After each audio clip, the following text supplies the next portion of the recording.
Marco Saravalli, enquanto o cenário lá fora está perfeito aí, como você disse. Está acelerando ainda, tá? Agora batendo a máxima, acho que do dia, né? O futuro. Agora eu quero saber a tua visão aqui do Brasil. Tempestade perfeita, essa tempestade aí que afasta investidores. Como você enxerga, né, esse atual cenário quando a gente vem para cá?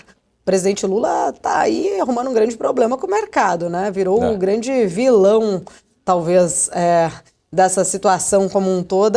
Eu queria entender um pouquinho da tua leitura também sobre isso. Tempestade perfeita ou imperfeita, acho que a única certeza que a gente tem é que a gente está passando por uma tempestade, né?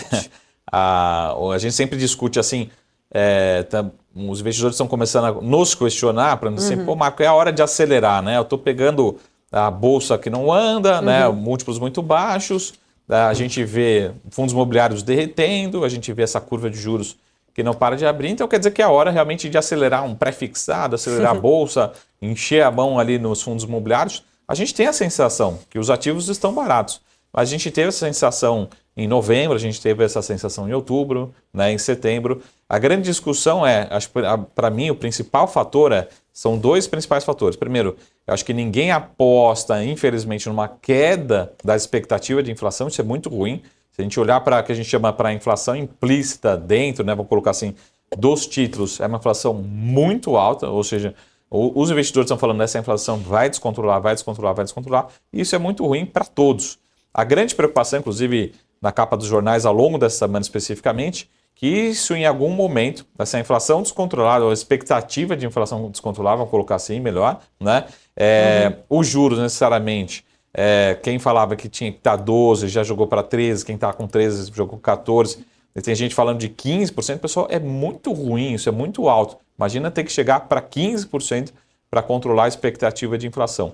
Qual que é o grande resultado e a minha preocupação, e acho que foi o debate em alguns jornais ao longo dessa semana, isso vai resultar em menor crescimento em algum momento, né? E isso é muito ruim. Investidor, a gente já estava, eu estou conversando com algumas empresas de capital aberto, está justamente questionando, né?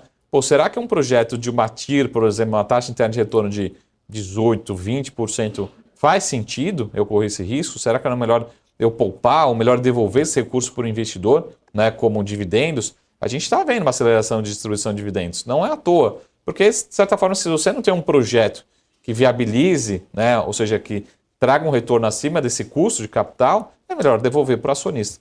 E isso traz necessariamente menos crescimento econômico. Eu acho que é essa a preocupação. E isso está ficando um pouco unânime. Não é só no mercado financeiro, mas principalmente no empresário que toma a decisão que gera emprego. Então, a gente vai ter uma preocupação em relação a 2025, 2026, né, de menor crescimento econômico. Então, se olhar para o olhar do governo, eu estaria preocupando justamente com essa informação. Eu vou chegar num ano eleitoral, 25 e 26, com um ritmo de crescimento preocupante, bem menor. Aí afeta com certeza a popularidade. A gente já está vendo, né, em alguns segmentos, né, a popularidade muito mais baixa desse governo e ele precisa se preocupar justamente com isso, né, com o fator crescimento econômico. Por enquanto está forte por conta de injeção, né, de estímulos na economia, mas a gente sabe que mais cedo ou mais tarde vai começar a bater na atividade econômica.